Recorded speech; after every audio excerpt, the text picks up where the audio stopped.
A gente começa falando de saúde, que é, infelizmente, um grande vilão na sociedade moderna. Eu digo infelizmente porque é difícil encontrar alguém que não tenha ou que não tenha passado por algum momento de estresse, né? Por mais que seja essa sensação comum e que pode mesmo acontecer com qualquer pessoa, a gente precisa saber que o estresse em excesso gera uma série de problemas, inclusive no nosso organismo. Estou falando assim, da nossa saúde mental afetar de forma forte, drástica a nossa saúde física. A produção preparou um VT e a gente confere agora. O estresse influencia na manifestação de diversos problemas no organismo, tanto na parte mental quanto física. Pessoas estressadas costumam tomar consciência do quanto realmente estão estressadas apenas quando o físico começa a ser afetado. É importante evitar ao máximo situações estressantes para o bem do nosso corpo e mente, mas isso está cada vez mais difícil por conta da rotina muito agitada de toda a população. Vamos saber mais sobre o assunto?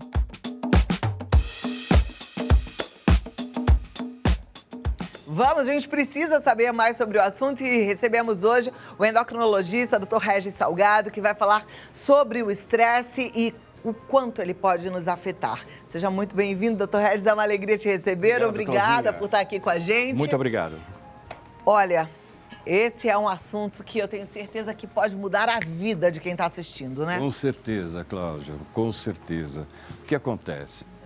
Grande problema do estresse, né? Todo mundo pergunta, mas o que é o estresse? Dá para definir o que é estresse? Dá. É quando a gente chega no limite do nosso normal, ou seja, passou do ponto, ou seja, o cérebro esgotou, tá? E aí a coisa começa a pegar. E por que isso ocorre, na verdade, né? Isso ocorre por vários fatores, né? Causas, por exemplo, trabalho, causas emocionais, outras coisas que podem interferir no nosso dia a dia, a nossa convivência, assim, passou do limite. E aí o cérebro bloqueia tudo e aí começa a complicar. Olha, eu fico observando e percebo que algumas pessoas têm uma tendência maior ao estresse. Parece que elas são já predispostas a se estressarem e diante da mesma situação, né? Eu vejo aqui na equipe, de repente acontece um pepino, umas mantêm a calma, outras se estressam. Existe isso? O estresse, essa facilidade de se estressar, tá na gente? É genético? Eu não diria que seja, até pode ser genético, porque a gente vem com uma tendência, né? A gente tem um limiar maior e um limiar menor ao estresse. Mas, geralmente, o que leva a esse aumento ou diminuição do limiar é o meu nível de ansiedade, que é uma outra situação completamente diferente, que muita gente acaba confundindo com o estresse, né? Porque se nós formos avaliar o que seria ansiedade, ansiedade é um problema emocional? Não. A ansiedade é um problema químico do cérebro, ou seja, eu tenho um aumento de algumas substâncias, as substâncias chamam neurotransmissores, então faz com que todo o processo de funcionamento do meu organismo seja acelerado, inclusive a minha parte emocional, né? Mas não deixa de ser um processo químico.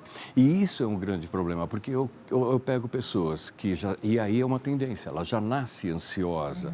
E o que ela pode fazer? Ela pode melhorar no decorrer da vida, desde que ela comece a se trabalhar, a melhorar um pouco como evitar ou piorar essa ansiedade, ou então deixar a coisa aflorar e aí com certeza vem outras, aquilo que você estava comentando. Aí você falou, já nasce ansioso, tem gente que nasce ansioso e aí entrou numa família de ansiosos e aí vai ficando mais ansioso ainda, né? Como então, a depressão, é bom né, a gente Cláudia? observar a depressão bem. Também é genético. Também, né? Tem esse fator genético. Na verdade, depressão e ansiedade são opostos. O que um está em excesso, o outro está em falta.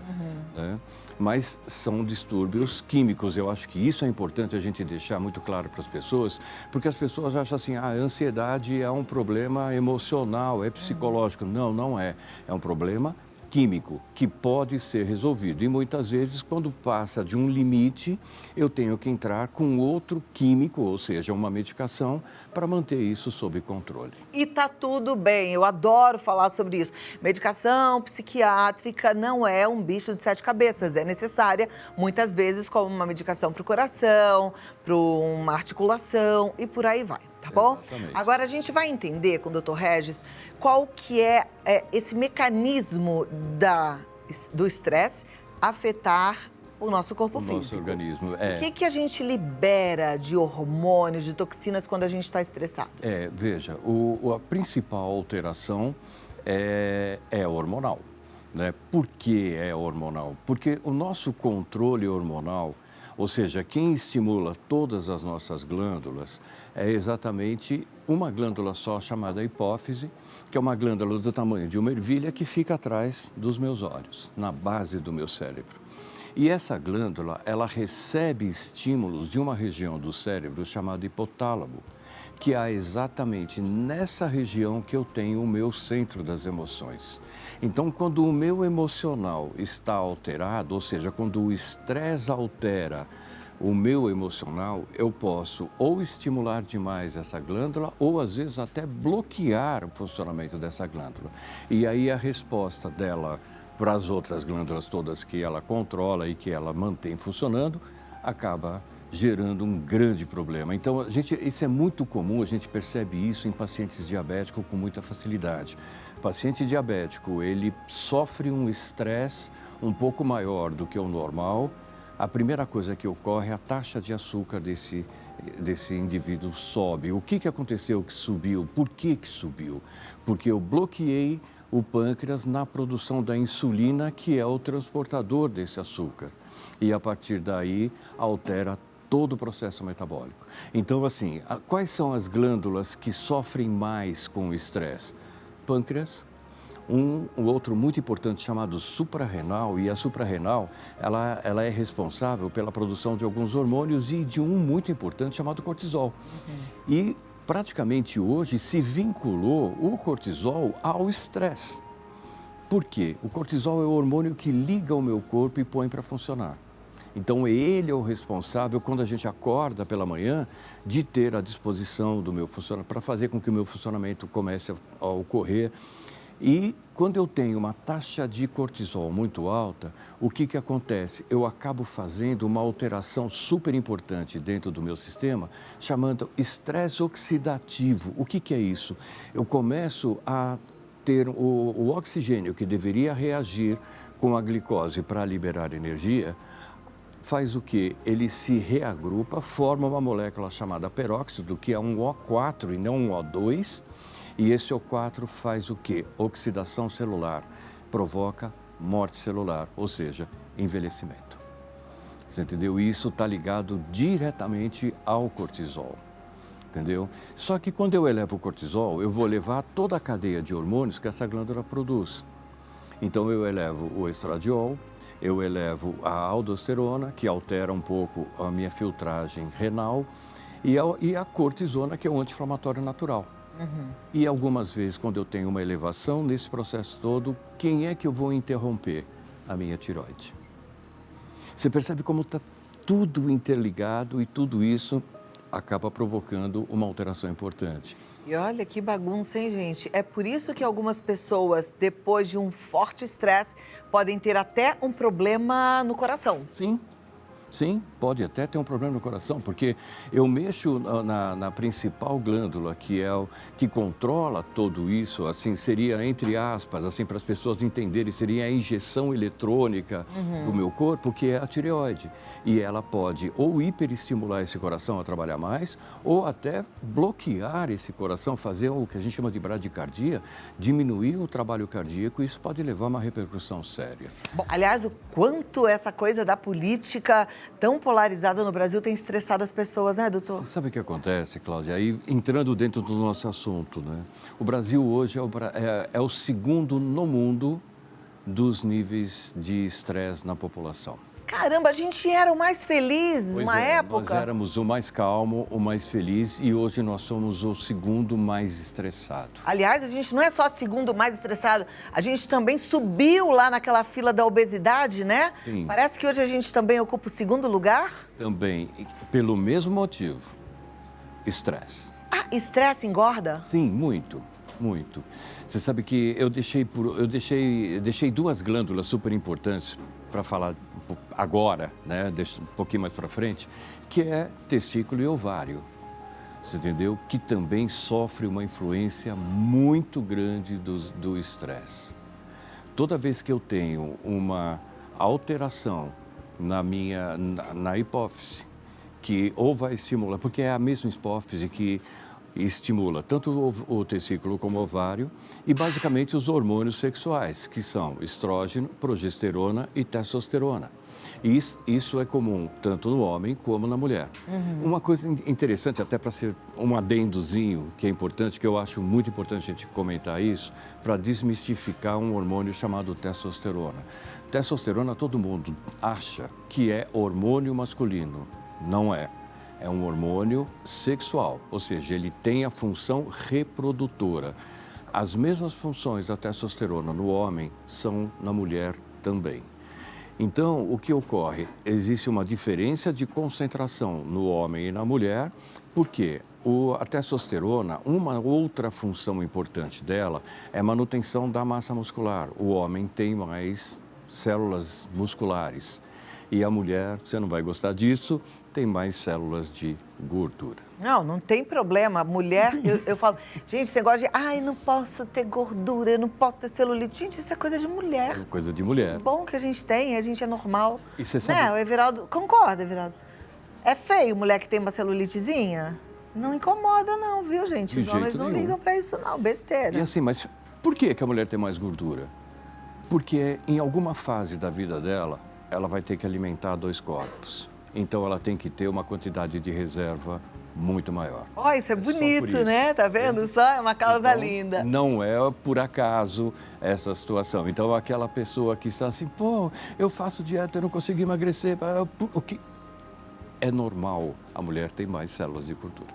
Bom, então voltando para a nossa parte, ovário, o que acontece? Ocorre por excesso de estresse, um bloqueio na produção da testosterona.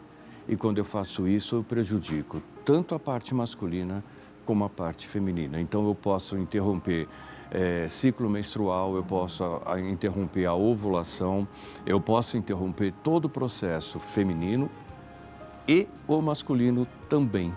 Basicamente, eu faço com que, esse é muito comum, pessoas que têm deficiência na testosterona ter dificuldades durante o ato da reprodução. Assim, eu estou pensando aqui, as mulheres, às vezes, que não conseguem engravidar, talvez porque são muito estressadas, então. Pode. E é comum. É comum? É muito comum. Muito comum. Por isso é que falam assim, né, que aquelas mulheres que estão na tentativa, estão super angustiadas e estressadas com isso, quando elas desistem, elas engravidam. Eu já tive vários pacientes que aconteceu isso, Cláudia. Eu tive casos até mais extremos do que esse, de mulheres que não conseguiam engravidar de forma alguma, foi para indução hormonal, ou seja, um bombardeio de hormônios que acabou fazendo com que elas engordassem muito, não conseguiram engravidar, desencanaram da gravidez e 2 meses depois do tratamento de redução de peso, ela estava grávida. Olha, muito Por quê? interessante. Tirou o foco. Tira o foco, tira o estresse, volta a ovular normalmente. E volta a ovular no... Olha, tem várias participações. Aliás, você que manda sua mensagem pelo chat, muito obrigada. Quem ainda não mandou, bora mandar, gente. Quanto mais participação, mais gostoso fica. Porque o programa é uma via de duas mãos. Não pode ser uma coisa só de você ficar aí parado ouvindo. Eu quero você participando. E a gente aprende com a dúvida de um. Então, manda mesmo. A Rita de Cássia diz assim, olha, doutor, minha família tá muito estressada. Marido diabético, mega cansado. Eu, dores nas pernas, meus 3 filhos também. E aí, hein, um conselho para Rita de Cássia, porque todo médico fala que tem que combater o estresse. Como é que faz isso? Bom, primeiro tentar entender o porquê desse estresse, né? provavelmente deve cair naquela situação inicial que nós conversamos a respeito de ansiedade. Muito provável isso. Geralmente, diabético, né, lembra que eu comentei, a primeira doença que eu citei aqui foi exatamente a diabetes, é a que mais se altera no processo de estresse, né, e também no processo de ansiedade, tá? Então, assim, primeiro, mudar um pouco, tentar harmonizar essa família. Como? Vamos mudar alguns hábitos. Vamos colocar alguns outros hábitos um pouco mais saudáveis. E aí inclui alimentação, inclui atividade física, inclui passeios em família, em locais tranquilos. Porque, assim, o meio ambiente também interfere nesse processo. Se eu estou dentro de um ambiente muito tumultuado, eu vou ficar tumultuado também. Então, o que nós precisamos fazer? Como não é um elemento da família, e sim a família toda, tem que sentar essa família e falar, vamos mudar, vamos fazer uma atitude diferente, vamos criar modos de vida diferentes para que a gente consiga neutralizar um pouco esse estresse. E os piores, tem que tomar remédio, Cláudia, não tem outro jeito. Porque se eu melhorar 2 elementos dessa família que estão nos níveis de estresse muito alto, eu consigo organizar os outros que estão num nível menor. Tá vendo? Tem problema nenhum. Equilibra. E quando a pessoa está muito desequilibrada, o remédio ajuda a te trazer de volta para a racionalidade, para compreender melhor as situações, não ser tão reativa, né? E Exatamente. aí é que a coisa começa a funcionar. E faz, como o doutor sugeriu, a reunião de diretoria. Mãe e pai são autoridades na casa. Então, gente, hoje tem um bate-papo aqui, uma reunião. Senta todo mundo, vamos conversar. Ó, que joia. Próxima pergunta. Obrigada, Regina, Eliana, Araá e Luz.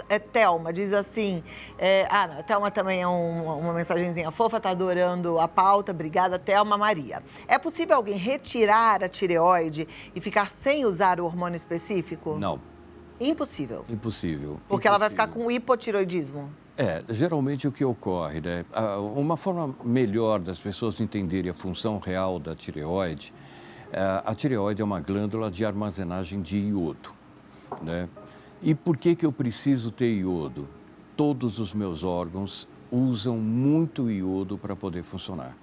Os órgãos que mais consomem iodo, coração, trato digestivo, ou seja, estômago e intestino, rins e cérebro. Ou seja, sem o iodo, esses órgãos não funcionam. Então, a partir do momento que eu tiro essa glândula, eu deixo de fornecer o iodo necessário para o funcionamento desses órgãos. Então, eu tenho que fazer essa suplementação. Ou eu faço a partir dos remédios normais, como os de farmácia que a maioria dos médicos prescreve, ou eu tenho que tomar iodo por uma outra via. Mas sem iodo, eu não funciono. Cláudia, antigamente, a questão de uns 50 anos atrás, era muito comum o brasileiro ter um negócio chamado bócio. As pessoas tinham aquele papo enorme, que na verdade era a glândula que crescia, tá? E isso acontecia por quê? Porque a alimentação do brasileiro é muito pobre em iodo. Então, qual foi a solução para esse caso que foi dado há 50 anos atrás? Adicionar iodo no sal de cozinha. Você entendeu? Então, quando eu comecei a adicionar iodo no sal de cozinha, se você olhar na embalagem do sal, está lá sal iodado, e é lei colocar iodo no sal, eu consegui reverter esse bócio que a gente chama de bócio endêmico, que era uma coisa comum da população brasileira. Por quê?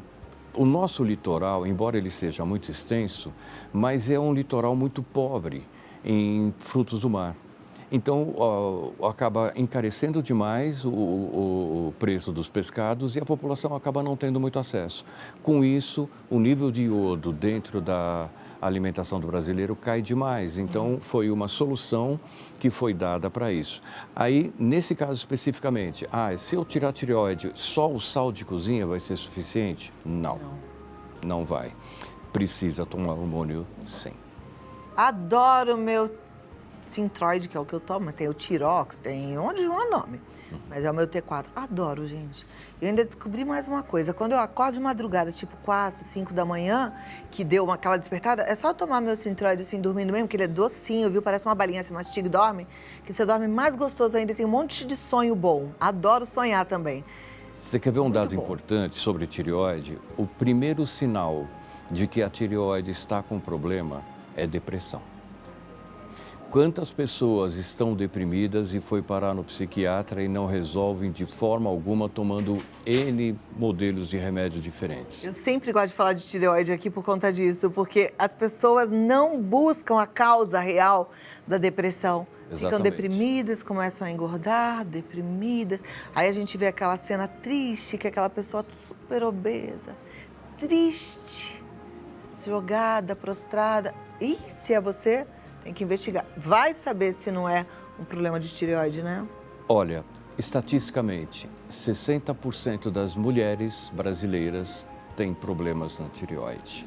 Ou seja, de cada 10 mulheres, 6 têm ou vão ter. Tem motivo isso já? Claro, comprovado não? Genética. Genética. Eu tenho hipotireoidismo, minha mãe tem, minha irmã tem. E é assim. A gente não tem nada demais. Parar com essa besteira de tomar remédio para o resto da vida. E daí? E graças a Deus pela medicina, pelo avanço da medicina, pela indústria farmacêutica. Que bom, porque a gente se cuida e vive cada vez melhor. Agora eu tenho uma dúvida. Sim. Mesmo tomando o remedinho da tireoide, é importante, porque eu vejo agora uma propagação de uma coisinha chamada Lugol, que é iodo, né? Iodo, é importante a solução do tomar Lugol. essa solução? Olha, esse foi o primeiro remédio que inventaram para tireoide. Tá? Foi a solução de Lugol, que é iodo, né? Então esse, na verdade, ele substitui a reposição hormonal, tá? Mas o que acontece? Vamos entender como é que funciona a tireoide. Existe um hormônio chamado TSH, que é o hormônio estimulante da tireoide, que é fabricado pela hipófise, né? E esse TSH, ele estimula a tireoide fabrica um hormônio chamado tiroxina, que é o T4. Essa tiroxina, ela vai para a circulação e se transforma no T4 livre, que vai perder 2 radicais de iodo e vai virar um intermediário chamado T2. Nos nossos tecidos e nos nossos órgãos, esse T2 se reorganiza e forma o T3, que é a triodotironina. Esse é o ativo. Então, assim, qual é o princípio do tratamento da tireoide? Eu forneço o T4 para fabricar o T3, entendeu? Então, é ele o principal. Agora, quando eu forneço somente a solução de Lugol, o que eu consigo fabricar o T3 imediatamente? Não. Ele vai passar pelo processo todo de fabricação do T4 para depois ele virar T3 novamente. Você entendeu? Então, o processo químico é muito mais difícil e muito mais demorado. A reposição hormonal, eu já faço isso, já entro na metade do ciclo praticamente, eu já não dependo mais da tireoide para fabricar esse hormônio.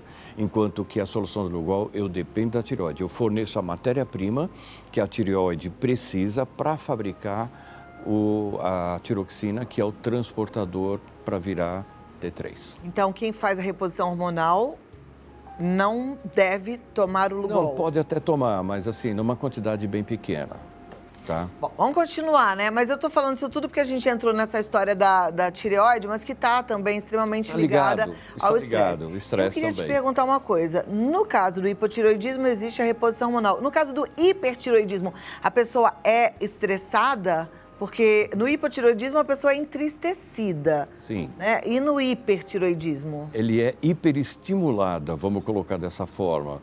O estresse, na verdade, acaba sendo uma consequência, mas é uma hiperestimulação de todo o sistema dela. É como se a gente tivesse uma pessoa ansiosa e desse um remédio para ela ficar 3 vezes mais ansiosa. Você entendeu? Então seria isso o hipertireoidismo. Uma coisa boa, estatisticamente, é muito pouco. São Muito poucas pouco as pessoas que têm hipertireoidismo. Tá. Existe um dado importante que a maioria das mulheres tem, que é um negócio chamado tireoidite de Hashimoto, que é uma doença autoimune. O que é uma doença autoimune? É uma doença que o organismo produz um anticorpo contra aquela glândula, tá? Então, na tireoidite de Hashimoto, eu faço uma tireoidite provocada por anticorpos, ou seja, o meu corpo está destruindo essa glândula porque ele entendeu que ela é um corpo estranho e não necessariamente um órgão benéfico. Né? A primeira fase dessa tireoidite de Hashimoto, ela começa com hipertireoidismo, ou seja, a glândula, ela tenta reparar esse bloqueio e ela começa a trabalhar demais. E a partir daí ela forma muito hormônio, tanto da tiroxina como do T3 e leva a um quadro de hipertireoidismo. Mas esse quadro é transitório, aí depois ele para e vira hipo e vai ser hipo pro resto da vida. Ele não volta mais a ser hipertireoidismo. Então, muitas vezes que as pessoas estão com hipertireoidismo, ou seja, com os hormônios tireoidianos muito altos, é importante verificar o nível de anticorpos contra a tireoide que o seu corpo está fabricando. Por quê? Porque se for Hashimoto, melhor não tratar. Deixa ele estabilizar sozinho. Essa quantidade que você disse, que 60% das mulheres brasileiras têm hipotireoidismo, é esse Hashimoto ou não? Não, de uma forma geral. Mas tem muita gente com Hashimoto. Eu diria que, mais ou menos, a estatística de Hashimoto hoje é 20% da população feminina. Uma hora eu quero falar mais sobre esse assunto, mas vamos voltar para o estresse, que é importante. Aí a gente fala de tudo, porque na verdade quando a gente fala de uma doença, eu gosto muito de lembrar isso para vocês que estão assistindo, a gente fala de corpo. Porque assim, não tem uma doença, isso aqui é só nesse órgão, não. Até mesmo quando você pensa muito fisicamente, né? Eu tô com um problema de joelho. Pode ter certeza que se você não tratar o seu joelho, você vai ter problema no tendão do pé, você vai ter problema no quadril, porque a gente é uma coisa só. Então quando a gente tá com um problema de estresse, que a gente pensa que é na cabeça, é no corpo todo, né? Então, é na tireoide, em tudo que envolve o nosso coração, que a tireoide também... Sim. Aliás, a tireoide é responsável pelo coração, pelo fígado, tudo. Pelos rins. Rins, tudo. A tireoide é a injeção eletrônica do corpo. Vamos lá. A Rosa de Sorocaba, voltando para o assunto estresse, ela disse que toda vez que ela passa muito estresse, aparecem manchas roxas na perna dela. Isso é normal? O que acontece? Aumento de pressão em arteríolas, ou seja, artérias finíssimas de baixo calibre, que devido ao aumento da pressão arterial, isso é um outro fator também desencadeado pelo estresse, rompe essas artérias, promove um sangramento e forma esse hematoma. Muito comum isso acontecer também. Não significa que ela tem nenhum outro problema mais grave que precisa ser tratado. Não é uma situação assim, ela tem, por exemplo, alguma doença sanguínea que está provocando essa situação.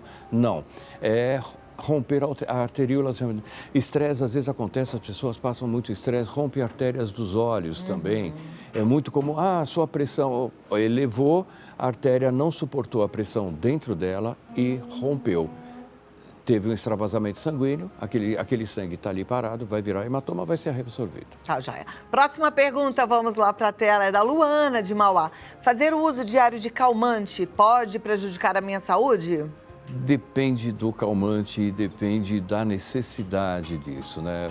Hoje em dia, a gente trabalha com drogas muito mais tranquilas. Antigamente que eu digo, de 40 anos atrás, a solução para toda a ansiedade eram os derivados do diazepam, né? Os benzodiazepínicos que chamam. São aqueles tarja pretas, né? Hoje em dia nós trabalhamos com outro tipo de medicação são medicações que fazem recaptação de serotonina. Então eu consigo reduzir o nível dos neurotransmissores sem necessariamente sedar o paciente, porque aquele tipo de medicação ele é sedativo, ou seja, ele bloqueia a função cerebral, enquanto que os recaptadores de serotonina, eles fazem isso de uma forma muito mais tranquila, sem precisar bloquear nada no funcionamento, simplesmente limitando a quantidade dos neurotransmissores. Perfeito. Agora, Luana, a gente já falou aqui várias vezes com psiquiatras e é muito importante, por isso que eu vou frisar, que todo remédio calmante de tarja preta, aliás, qualquer remédio, tá? Mas de tarja preta, porque tem inclusive uma receita especial, só seja tomado com orientação do médico e... O que a gente já ouviu várias vezes é que esse remédio ele é usado com prazo determinado, e é curto prazo, é na hora da crise, ele é pontual, ele não é um remédio de uso contínuo. Porque eu estou falando isso, a Luana deve saber e os outros que estão nos assistindo também, porque infelizmente, o doutor deve saber disso também, aqui no Brasil a gente tem os clandestinos, né? Tem sempre aquele que dá um jeitinho brasileiro, só que esse jeitinho brasileiro, sim, pode prejudicar a sua saúde. E muito. E muito, né? Uma coisa interessante, Cláudia, até aproveitando essa ideia que a Luana nos deu a respeito de insônia, tá? O que acontece com a insônia? A insônia é a dificuldade para dormir. Muitas vezes, hoje, eu diria para você que é o mal da humanidade por conta de um hormônio só chamado melatonina. Então, quando eu tenho... A melatonina é um hormônio fabricado por uma outra glândula chamada pineal, que faz a primeira fase do sono, ou seja, ela é que induz ao sono para que ocorra um início de processo de regeneração do meu sistema que é feito durante o sono. Por isso que nós dormimos. Então, o nosso sono é uma coisa muito importante. Você falou agora há pouco sobre estresse engorda. Estresse faz você ter insônia e você tendo insônia, você não dorme bem, não dormindo bem, o seu sistema para de funcionar. O que ocorre?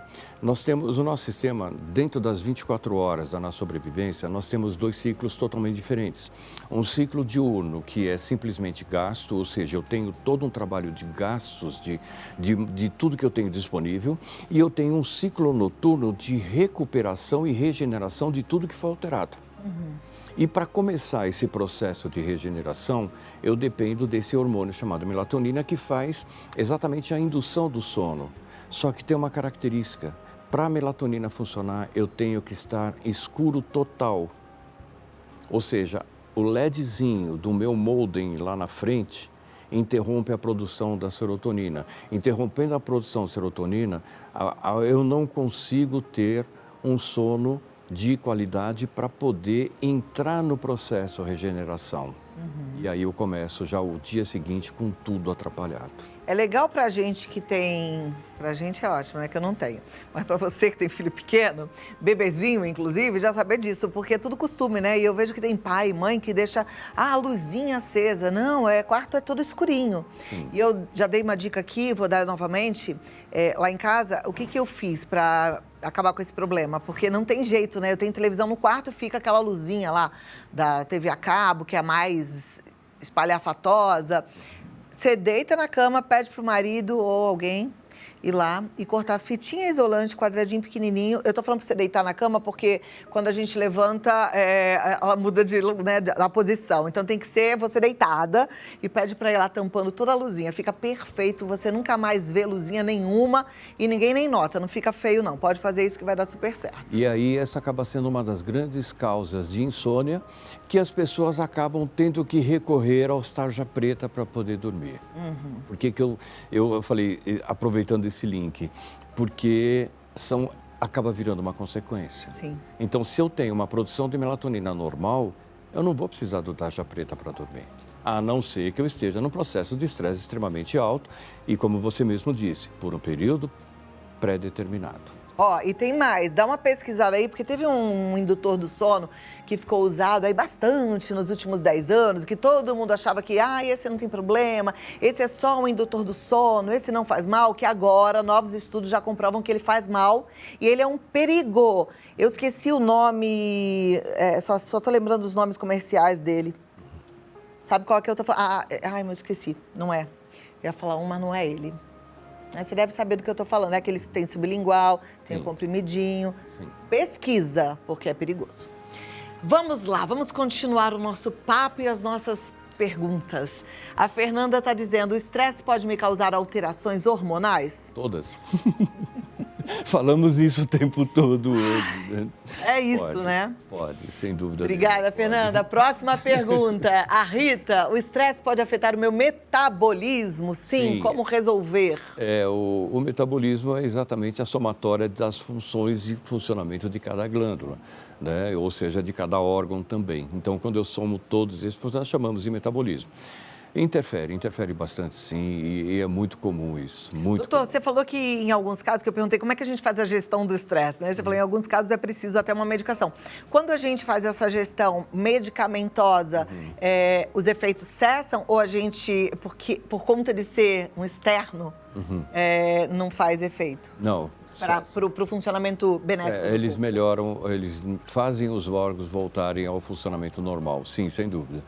Muitas vezes eu tenho que interferir, em alguns casos, como te falei, né? Hoje em dia a gente tem os recaptadores de serotonina, que me ajuda muito nessa parte, e para que eu tenha uma outra função que volte a acontecer. Porque se eu não fizer esse trabalho, o próprio excesso de neurotransmissores não deixa eu conseguir acertar a outra glândula. Tá, Isso joia. é muito Eu vou comum. pedir para a produção voltar ao chat no YouTube, porque já me sinalizaram que faltam 3 minutos para eu voltar com a transmissão pela TV. Então, assim, em carinho a vocês que migraram para o YouTube, deixa eu dar uma pesquisadinha aqui, deixa eu dar uma fuçada aqui nesse chat. Ó, a Tânia tá falando que teve um tumor na hipófise há 16 anos, ela operou e voltou ao normal. Que bom, né? Normalmente, quando a gente tem esse tumor, assim, existe a maior parte dos tumores hipofisários são adenomas, que nós chamamos, né? Que são, a maioria deles a gente consegue reverter até com um medicamento via oral, com comprimidos. Eu não preciso necessariamente ter uma cirurgia, a não ser quando é um tumor muito grande começa a comprimir, porque a hipófise, ela fica dentro de uma caixinha de osso, né? E quando ela cresce demais, ela bloqueia realmente. Então, muitas vezes, quando eu não tenho uma resposta com medicamento via oral, aí sim eu sou obrigado a recorrer à cirurgia. Mas eu diria para você que é 2-3% dos casos de tumores hipofisários que não respondem à medicação via oral. A maioria trata muito fácil. A Leonora, ela está dizendo assim: oi, Cláudia, tomo um remédio para dormir. Gostaria de parar. O que poderia fazer para conseguir dormir sem medicações? Como você falou bastante de melatonina, eu queria que você falasse sobre isso. E como você falou sobre a produção da melatonina e, pelo menos ao meu ver, ainda bem que agora no Brasil foi liberada a venda da melatonina. O que você acha da melatonina, doutor? Bom, eu acho ótimo. Eu acho que ela poderia fazer um trabalho duplo. Primeiro trabalho, não parar de uma vez a medicação que ela está tomando. Fazer um processo que a gente chama de desmame. Vai diminuindo as dosagens, espaçando o tempo de tomada entre uma e outra e, paralelo a isso, melatonina, 10 minutinhos antes de deitar, apaga a luz, fecha as luzinhas do molden e aí com certeza ela vai regularizando isso de uma forma bem tranquila. Eu acredito que em 2 meses e meio, 3 meses no máximo, ela já está normal. Melatonina é importante, como provavelmente ela parou a produção da melatonina dela, ela vai ter que, nesse princípio, entrar com artificial. Mas eu acredito que a longo prazo ela consiga fazer a pineal voltar a produzir a melatonina que ela precisa para... E a pineal, ela produz melatonina a vida toda? Ou na velhice a gente para de produzir? Não, é a única... Tanto é que, veja uma coisa interessante. O nosso controle hormonal todo é feito pela hipófise. O único hormônio fabricado pela pineal é a melatonina. Ou seja, é para a vida toda. Se ela não fabricar só esse que ela fabrica, francamente, né, pineal? Por que é separado?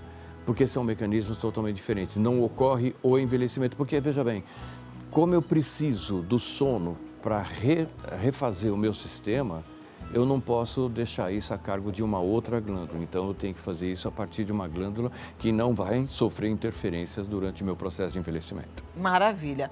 Olha, o assunto é como o estresse afeta o nosso corpo físico. Aprendemos demais, afeta muito. Queria te dar aí um tempo final para aquele resumão, porque quem não foi para o YouTube perdeu, depois tem que conferir lá na internet. Mas vamos lá, dá uma colher de chá para você. Bom, primeiro, reavaliar o seu modo de vida. Eu acho importantíssimo, porque o estresse sofre influência do meio ambiente também. Então, vamos reavaliar, vamos olhar a nossa alimentação. Você fala, mas a alimentação é muito importante para isso? Porque quanto mais saudável for a nossa alimentação, os próprios alimentos, às vezes, faz com que eu tenha um processo de correção nessa parte do próprio estresse ou dos efeitos do estresse, vamos colocar assim. Exemplo disso é vitamina C, que vem a partir dos cítricos, que eles ajudam a eliminar o peróxido, que nós falamos agora lá no início, você entendeu? Então, com isso, eu tiro o efeito danoso dessa molécula sobre o nosso sistema celular. Então, a partir daí, a própria alimentação ajuda. Reavaliar um pouco mais a parte do pós-estresse, né? Vamos fazer assim, eu preciso ter uma atividade física. Para que eu preciso de atividade física? Melhorar o meu corpo? Sim, mas com isso eu também melhoro o meu emocional, entendeu? Ter um períodozinho de descanso real, né? E contato com a natureza, que é lá que nós retiramos a energia que nós precisamos para a nossa sobrevivência da forma melhor possível. Perfeito. Foi muito bom recebê-lo. Obrigado. Estava com saudades. Volte mais vezes. Volto sempre que você me chamar. Foi rico, rico é a palavra certa. Dr. Regis Salgado, ele tá no Upman, olha aí, upman.com.br, ou então Clínica Upman, é homem pra frente, pra cima, né? alto, avante, maravilha. Clínica Upman, vamos deixar todo mundo up. É isso, doutor? Verdade. Muito obrigada. Obrigado, Claudinha. E até a próxima, foi uma alegria te receber. Com você. Obrigada. Muito obrigado.